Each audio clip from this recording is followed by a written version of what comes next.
Ladies and gentlemen, please welcome the next president of the United States, President Donald J. Trump. 我最后身为美利坚，在这里我只自由。有没那些英勇牺牲，赋予我这权利的人？我愿与你肩并肩，今日依旧守护它，因为毫无疑问，我深爱这片土地。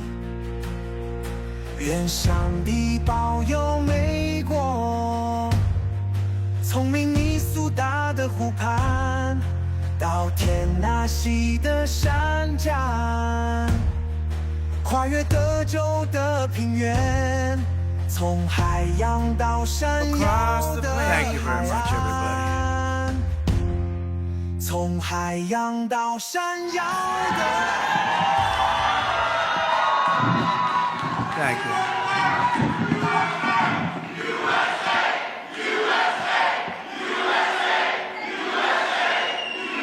Such great spirit. I want to start by saying it's going very well. There are some bad spots in Pennsylvania where some serious things have been caught or in the process of being caught, but the election itself is going very well. We're leading, I believe, in all 7 swing states. So I appreciate everybody's work, and the spirit is unbelievable. I don't think there's ever been anything like it in our country's history, frankly, because we want to see our country get better. And that's why we're here, just to do a statement. And it's an honor to have some of our friends here. In less than 4 years, Kamala Harris has obliterated our borders, obliterated. We've never had a situation like this. Decimated the middle class, and runaway inflation has caused problems the likes of which we never thought possible. Bloodshed, squalor to our cities is common, and they've unleashed a war and chaos all over the world. You take a look, everything's blowing up or getting ready to blow up.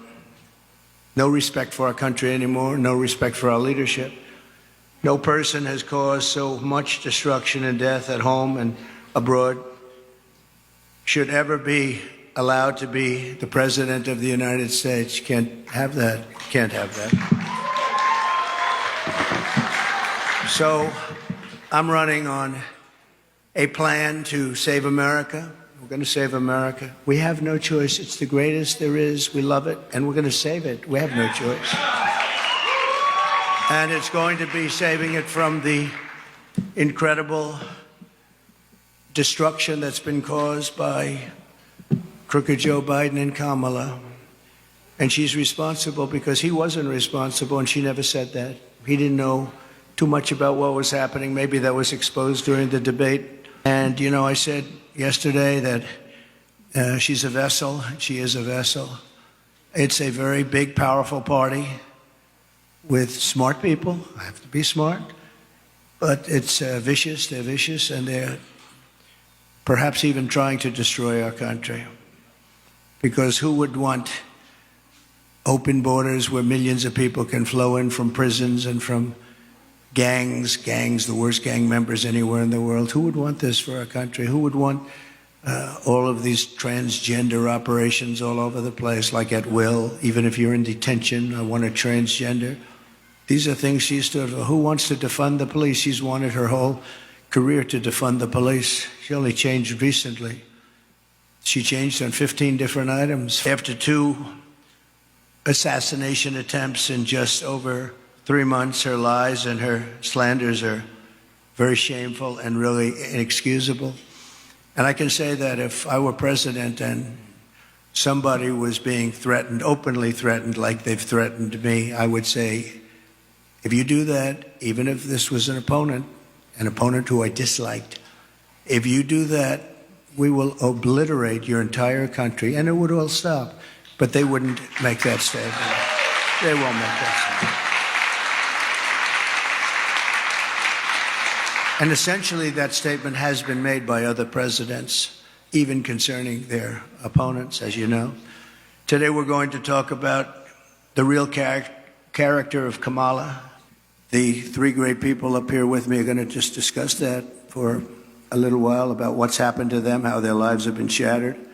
I'd like to begin with the story of one mother whose life Kamala has utterly destroyed this life.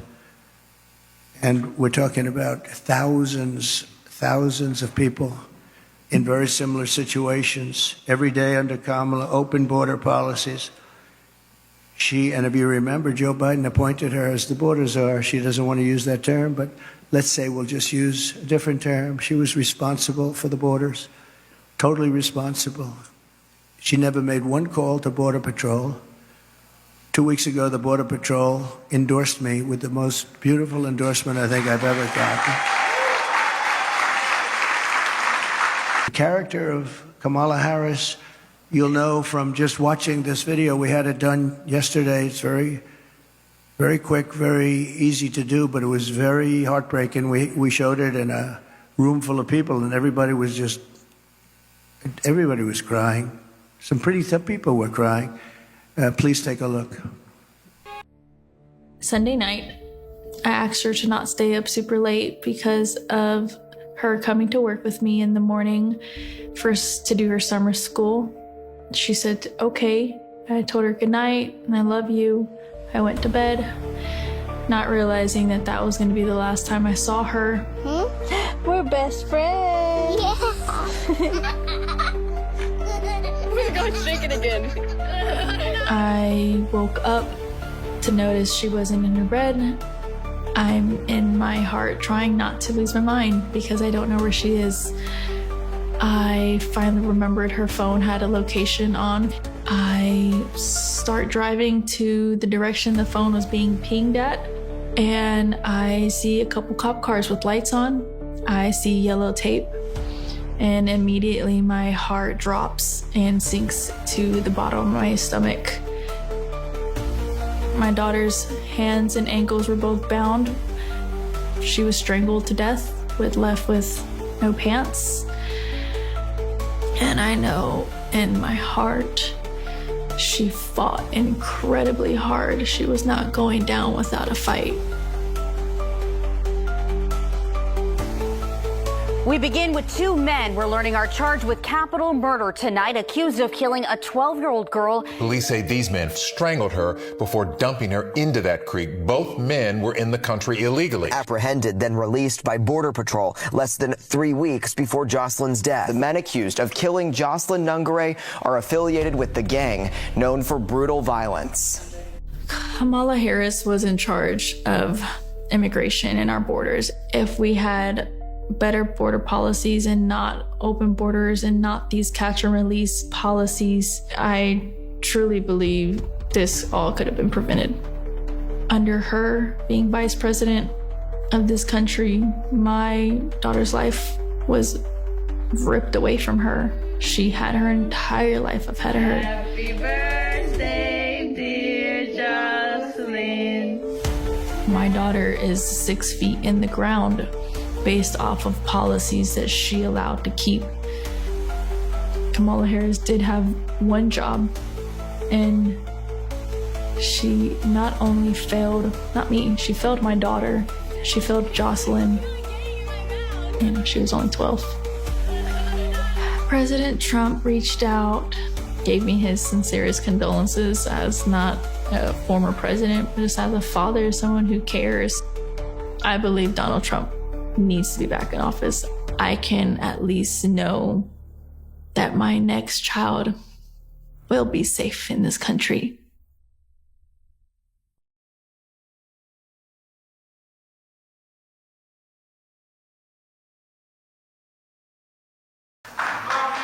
Thank you very much. So I know we talk about inflation and the economy, but to me, there's nothing more important than the fabric of our country being destroyed by people placed there, violently placed there, as far as I'm concerned, foolishly, stupidly placed there. I think what's happening on the border is the single biggest issue, and I'm seeing it more and more when I speak. I see it more. Inflation's terrible. It's hurting our country. It's just decimating our seniors. That's why I talk about Social Security. No tax for our seniors on Social Security because they've been decimated by inflation. But what Kamala did to Jocelyn and her family is the most heartless and cold-blooded betrayal imaginable. Thousands of cases just like that. Thousands. In throwing open the border. Think of it, open borders, they come in from parts unknown. People have no idea who they are, where they're from, anything about them. They know nothing. They just walk into our country. And as soon as I heard they were doing that, I said, well, I know these countries. I know every one of the leaders of all these different countries. They're very smart. They're very sharp. They're very streetwise. I said, I know what they're going to do. They're going to open up their jails and just dump them into the United States. And that's what happened. They opened up their jails. And some of the most ruthless killers in the world are now roaming our fields and our streets all over the United States. I knew that was going to happen, and I would do the same thing if I were running one of those many countries that we're talking about, and not just the 3 or 4 that we constantly mention that are near us, all over South America, all over the Middle East, all over Asia, all over Europe, all over Africa. Tremendous numbers of people are coming out of Africa. And they're coming from all over the world. They're dumping them at our border, pushing them across the line, and say, don't ever come back. If you come back, we're going to kill you. And we're stuck with them. But we're not going to be stuck with them for long. So Kamala violated her oath. She desecrated our laws, and she got innocent girls like Jocelyn tortured and killed. Anyone who knowingly sets loose these monsters into our country has absolutely no right to be running for office, let alone the office of president. No right.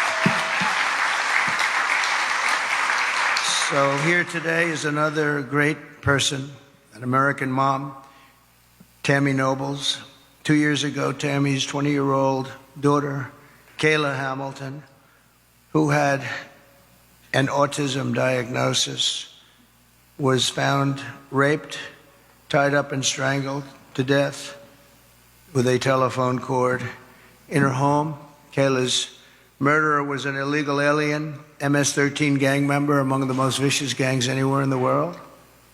I took him out by the thousands thanks to ICE. We're going to protect ICE. Kamala's cruel and immoral actions on our border are actually disqualifying, in my opinion. She's unfit. She's an unfit person.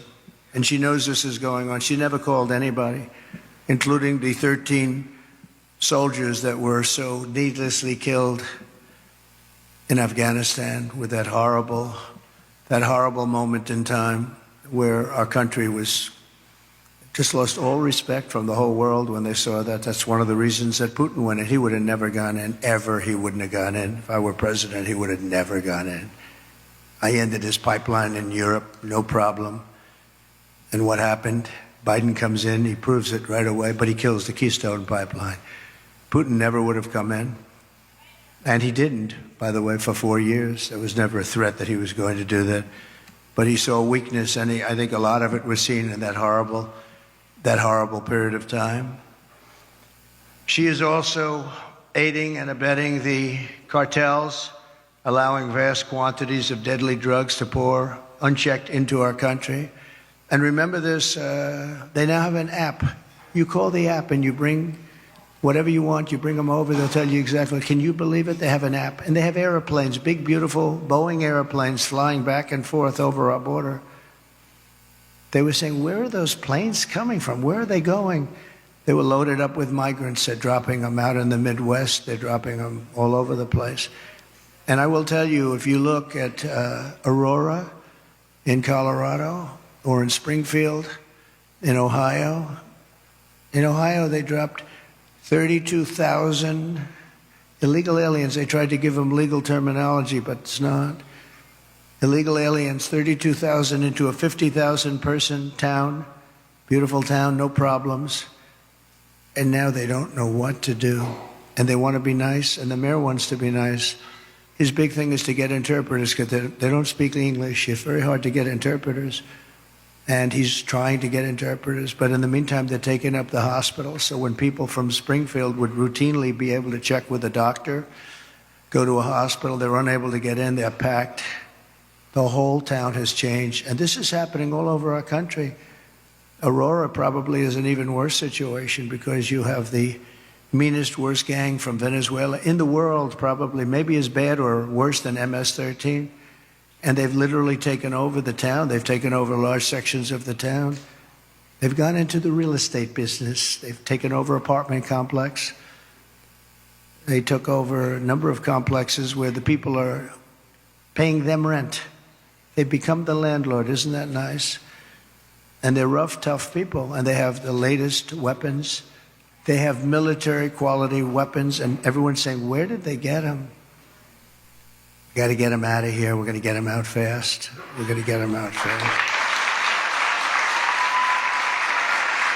So today, I'm announcing that for the first time under my administration, we will be seizing the assets of the criminal gangs and drug cartels. And we will use those assets to create a compensation fund to provide restitution for the victims of migrant crime, and the government will help in the restoration. The government will help in the restitution, but something has to be done, and we're gonna get it done. Kamala has also caused untold misery through her destruction of our economy. Our economy is not, this is just, it's like a fake economy. Some of the best people on Wall Street are saying the economy is only good because they think, I don't want to say this because other people have said it. It's not me saying it, but they think Trump is going to get elected. That's the only reason our economy is good. That's the only reason the stock market is up. Scott is here, I think, someplace, and he's one of the most respected people on Wall Street. He's actually made a very big point of it, that the stock market is only doing well because of the fact that they think Trump is going to win the election. So we'll see. But Kamala cast the deciding votes that caused the worst inflation in our lifetime, maybe the worst inflation we've ever had, because I don't think I know for a fact they're not adding all of the numbers. If they did, I think it's the worst inflation probably in the lifetime of the country. And it's costing typical American families over $30,000. Nearly half of Americans now say they're broke. Think of that. Half of Americans are saying they're broke. They have no money. 2/3 say they're living from paycheck to paycheck, and that's a record. We've never had that to that extent. We've never, ever had that. Millions of Americans are lying awake at night, worried about how they'll pay their bills because Kamala wrecked their family finances, and she's done that. She's done nothing good. They have done nothing good. And I speak of Kamala, but it's partially Joe, but Joe's out of it, Joe's sort of out of it. She's been out of it for a long time. Now she wants to raise taxes for the typical family by $3,000 a year. She's got no empathy for the hardworking Americans whose dreams she's killed, and said recently that there is not one thing that she would do differently from Biden. That's only because she choked. I'm sure she could have come up with a couple of things if she really thought about it, because there's been so much destruction caused by the Biden administration. One of the things that people don't talk about, and the news never talks about, they don't talk about, as an example, Afghanistan, but this is something that's incredible, because when you think of the numbers, 325,000 children are missing, dead, sex slaves, or slaves. 325,000 children who came in through the open border are now missing. Many of them are dead, and nobody talks about it. I said this must be a mistake. This can't be possible. When I read it first, I said, this can't be. You're talking about take your largest stadium and fill it up many times. That's what the kind of numbers are. Here today is Michael Copy, a small business owner who runs a dry cleaner and is struggling to get by because of what Kamala has done to his business. They've destroyed small businesses in this country. Michael, please.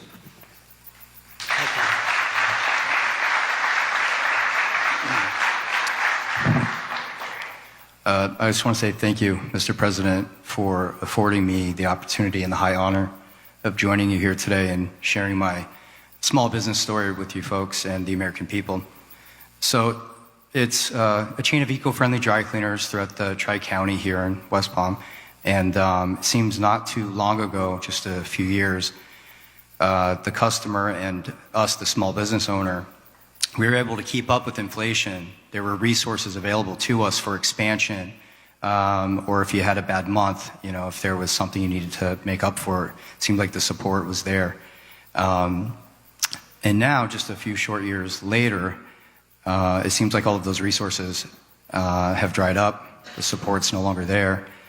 We had an expansion plan about 6 years ago that we had to pause because we have to wait for our customers now to catch up with the inflation, the supply chain issues still, because we as a small business, we can't double our price points, although the cost of doing business now is 2, 3, or 4 times what it was just a few years ago.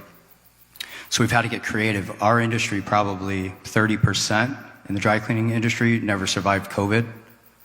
And just recently this summer, I was contacted, my wife and I, by another local dry cleaner here in West Palm. They were asking advice. So husband and wife been there for about 35 years. Their lease was up and the landlord was doubling their rent, which would have meant that that's what they've been paying themselves for probably the better part of 20 years. So they had to make a decision. Do they hand the keys back, or do we get creative, work together, pool resources? And so what we did was we figured out the right price point for them, but we did their cleaning for them, at least until we figured it out. And so they were not able to pay their operations. They couldn't keep that going, but they were able to save their business by strategically partnering. And by the end of summer, I think I was contacted by about 12 other local dry cleaners saying, can you guys help us also, because we're going through the same thing. Thank you. And it seems now, so the delta between the reality of what inflation is right now and we have in front of us, the reality of that and the small business owners' capabilities, that delta is too great. So unless we affect change immediately, I fear that in the next few years, if we don't see that change, we might see another 30% of our industry and others no longer exist. So I just want to say thank you again, Mr. President, for allowing me to share my Go Green Dry Cleaner story, and thank you.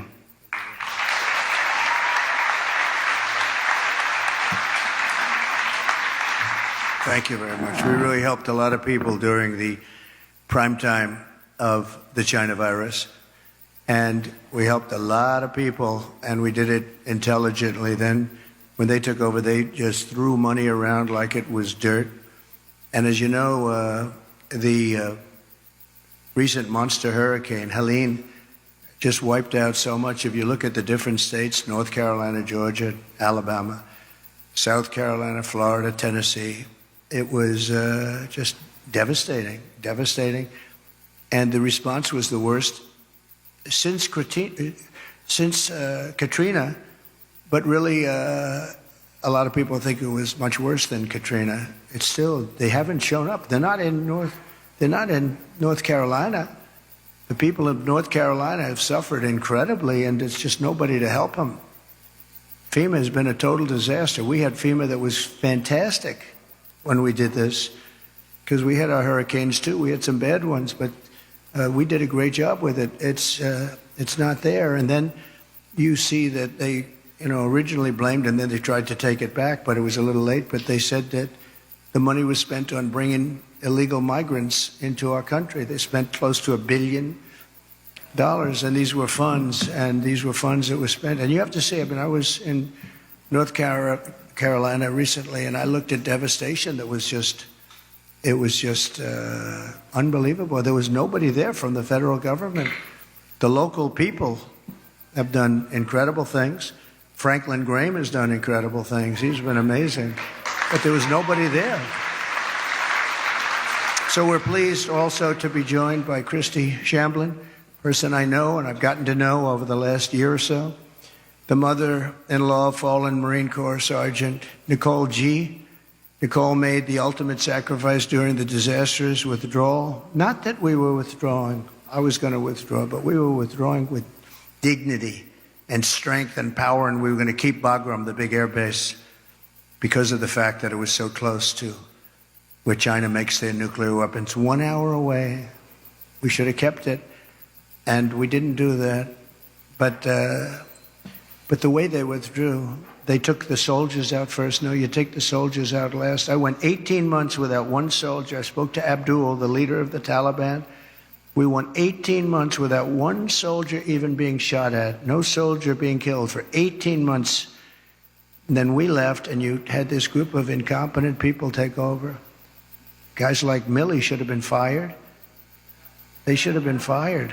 Anybody that was involved with that disaster should have been fired.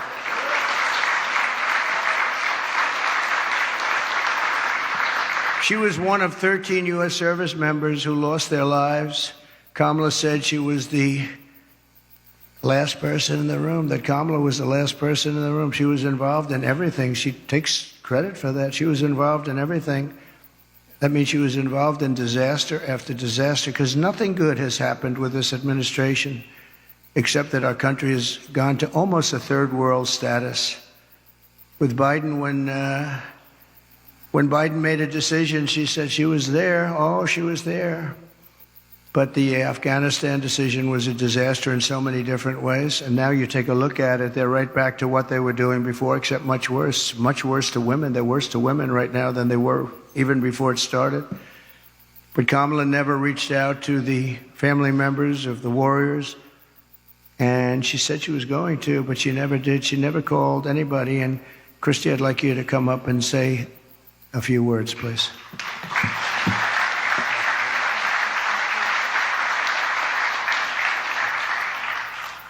Hi, good afternoon, good morning. My name is Christy Shamblin, and my daughter-in-law was Sergeant Nicole Leanne G., and she was killed in the botched Afghanistan exit at Abbey Gate. She was the cornerstone of a very large family. And instead of planning family gatherings and holiday meals and Christmases and baby showers, our family and thousands of other families plan outings at funeral grave sites, and that is where we as a family celebrate my daughter-in-law at Arlington National Cemetery, because she is in the ground. Her story isn't unique to our family, she's just ours. There are thousands and thousands and thousands of wounded veterans who came home from that war, who need our help and who are ignored by our current administration. President Trump demonstrates peace through strength. I know what he told the Taliban when he was negotiating with them, because I've made it my business to know. And what he said to them when he was negotiating with the Taliban, he said, "I will kill you if you harm one hair on one head of an American."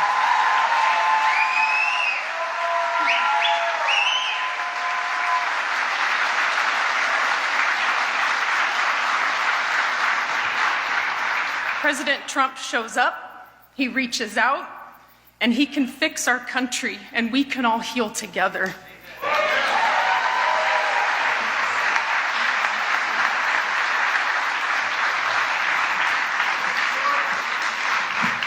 Thank you very much. It's so sad. So many cases like this. Nobody should have died. First of all, when they left, the soldiers should have been there. They shouldn't have been home watching, except for a small group, and many of them got killed, and large numbers. Nobody ever mentions the arms, the legs missing, gone, the face just obliterated. Nobody talks about them. I talk about them all the time. But I want to thank you, Christy, and we'll carry Nicole's memory in our hearts forever. The full consequences of Kamala's 4-year reign are almost too terrible to discuss or contemplate. We're coming to the end of a great campaign. I think we've had a great campaign.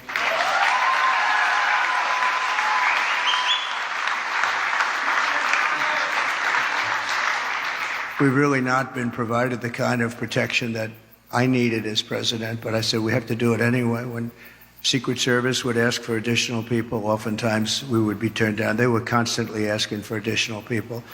And I found Secret Service to be very brave. When I was hit and went down, they were right on top of me within seconds. I tell you what, those bullets were flying right over my head. I heard them. And these guys were right. I don't know how they didn't get hit, actually, but they were right there. You take a look at the video. One thing we would say, the video is there for people to see, but they were never given the kind of help that they requested because our rallies were massively large and they needed more people, and they were always fighting for more people, and it was never given to them. Now they're being given, I hope, what they need, but we were, that was a constant fight. They'd come to me and they'd say, you guys don't want to give us the people. And yet Biden was covered and they'd have like 2 people show up. But Kamala is grossly incompetent, a total train wreck who has destroyed everything in her path. She's destroyed everything. She left 21 million aliens pour across our country, and then she, maybe in a short while, has to go home and she'll get herself a job someplace, who knows. But think about it, and she can look at the carnage, and she can look at all the people that have been killed. And you haven't seen anything yet because they've just started. They're just getting comfortable in our country. These are very tough people. These criminals make our criminals look like nice people. And she let the more than 13,000 convicted illegal aliens, nobody would have let these people into our country. And remember, they came out of the worst prisons in the world, the meanest, nastiest prisons in the world. And when she says that she wouldn't do anything different, does that mean that she would have let 325,000 migrant children probably die, most of them, many of them, but at a minimum they're slaves or they're sex slaves, and they're all over the country? Does that mean that she wouldn't have changed that? Does that mean that she wouldn't have changed so many of the other things that led to so much death and destruction and even financial destruction of our country itself? We could end up in a depression because of what she's left with us.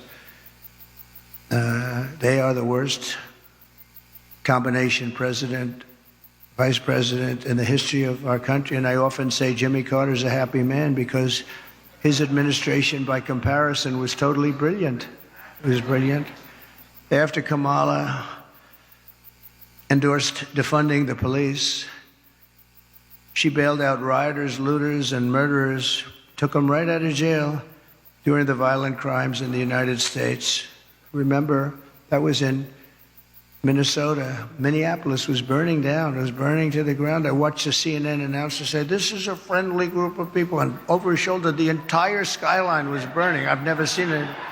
But that's the fake news. But violent crime in the United States is up 37%. All of these different crimes are up anywhere from 37 to 105% over a very short period of time. And it's almost like nobody even cares about it. Very simply, Kamala Harris is not fit to be your president. We can't have it happen. We can't have it happen. We're going to make this country strong again. We're going to make it great again. We're going to be respected again.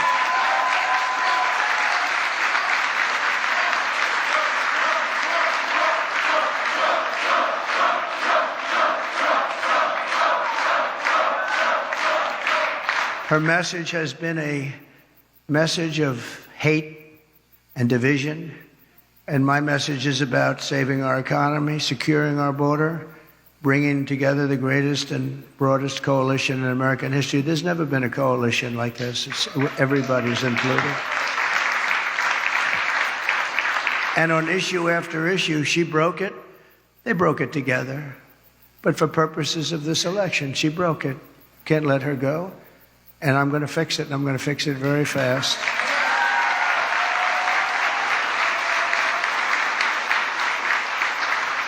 And on the illegal, thank you very much. Thank you very much.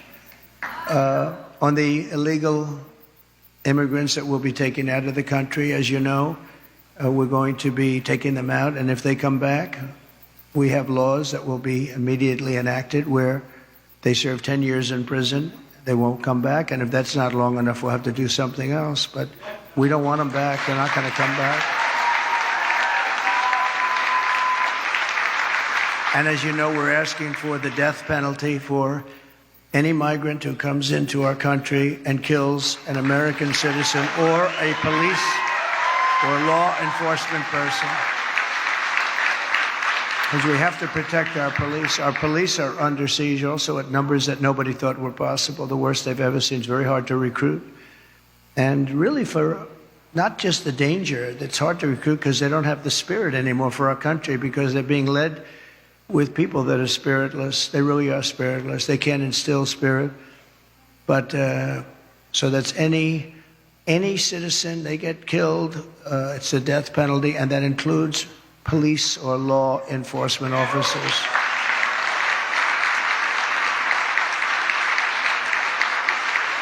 But we're going to revive our economy. We're going to use a system of very fair, very reasonable tariffs. As I said, so powerful. We never used them. I used them. China paid us hundreds of billions of dollars, and no other president's gotten 10 cents from China. China had a free ride, but so did many other countries. European Union is taking advantage of us. They don't take our product, and yet we take their product all over the place. We take their farming product. We take their cars left and right? BMW, Mercedes-Benz, Volkswagen, millions and millions. They don't take our cars. I said to Angela Merkel at the time, Angela, how many Chevrolets do we have in Berlin? Why? I don't believe you have any. I said, you're right about that, Angela. Well, we're going to change it. But they don't take our product. We have a deficit with them of over $300 billion. Think of that. And people think of them as friendly, but they're very tough and very fair. I mean, look, they united in order to take advantage of the United States. That's why they united. That's why they formed their coalition. And that was done to take advantage of the United States. So we know how to take advantage of them. We're going to take it back. We're going to take it all back. Those countries, many of those companies will be coming back. They'll be coming back because when they're told that they're going to have to pay a 25% tariff or 50% or 100%, we saved our steel industry when I imposed large tariffs on China steel coming in. They were dumping steel here by millions and millions and millions of yards of steel like nobody's ever seen. Our steel businesses were going out of business. We can't lose our steel industry. If for no other reason, our own security. We need steel. If we'd go to war, we're not going to go to war. We're not going to have World War III. But if we ever go to war, you better hope that we have a steel industry, or those beautiful tanks and everything else that we need to make won't be made. The planes, the tanks, the whole thing. And I saved it by imposing tariffs. They were dumping it. I think they were dumping it in order to destroy. Every steel plant would have been closed if I didn't do what I did. And we happen to be taking in, billions of dollars. In fact, it's so good that Biden has been trying his best to end it, but he's unable to do it. Too much money. It's been too much money. They're paying a fortune. But I would have had it a lot different. And we'll get along with China. We'll get along with Russia. We'll get along with everybody. We had the fake Russia hoax, which took 2 years. And then they came out with a report that we did absolutely nothing wrong. And that was a stacked deck, too. The people doing it, they couldn't say there was nothing. We had nothing. They checked millions of phone calls, not one call made to Russia, not one call.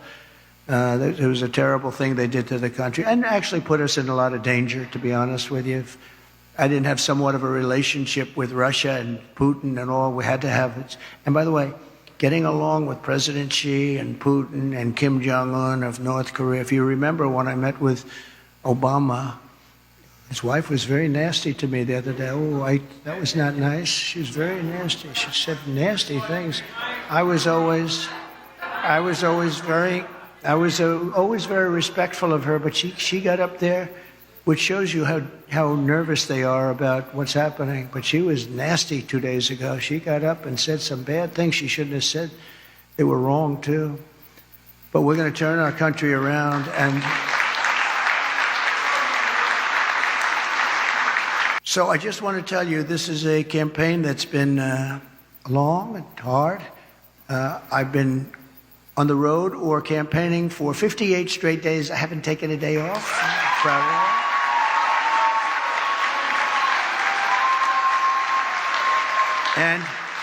And I won't be taking one off. We have 7 days to go. You can be sure I won't be. And do many, many things every year. And I just want to end by, I've watched their commercials. They will say, oh, I'm going to raise taxes. He's going to raise taxes. Just the opposite. I'm going to lower taxes, and I have done that, but I'm going to lower taxes, and she's raising taxes by 30, 40, and 50%. But they'll have a commercial. And I just say this to you because I hope people understand. These people lie. They lie. They're very disingenuous. And we are going to finish up our campaign.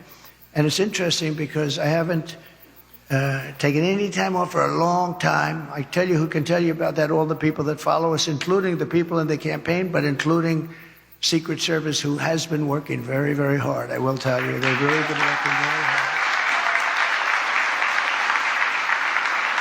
And yet a couple of days ago, she took off, and then she took off again and again and again. I say, how many times? You know, you're running for president of the United States. You had, like, at that time, about 20 days left. How the hell do you take off, right? You got to work. You got to work. So she says her teleprompter broke. Yeah, well, she better hope it doesn't. You know, they break. And if you don't know how to do it without a teleprompter, you got a problem. And she doesn't know how to do it without a teleprompter. So I just wish they'd stop lying, because the lies are vicious, and probably some people believe them. But the good news is 7 states, Republicans never lead in the early voting because for whatever reason, it's habit or it's a certain security they feel in going to the booth. They believe in principle. But we never lead in. I don't know if we've ever led in early. Every single state we're leading in. Every single state. At an early.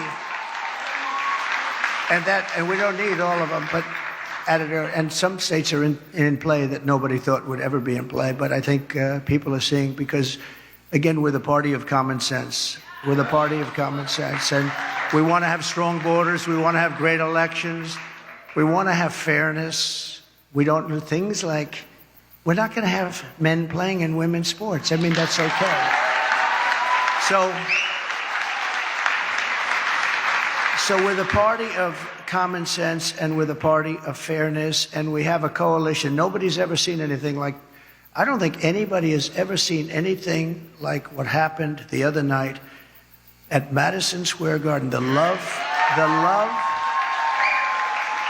in that room, it was breathtaking, and you could have filled it many, many times with the people that were unable to get in. But politicians that have been doing this for a long time, 30 and 40 years, said there's never been an event so beautiful. It was like a love fest, an absolute love fest, and it was my honor to be involved. And hopefully, you know, they started to say, well, in 1939, the Nazis used Madison Square Garden. Well, and you know what? But can you imagine it? In 1939, the Nazis, they would.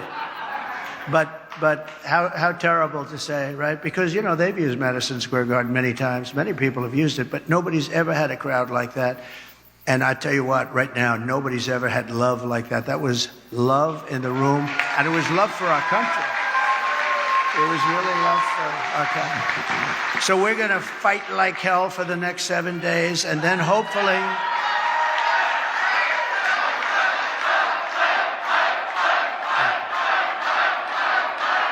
And then hopefully, and most importantly, we're going to be fighting even harder for the next 4 years because we're going to turn this around and we're going to make this country greater than it has ever been. Thank you. Thank you very much.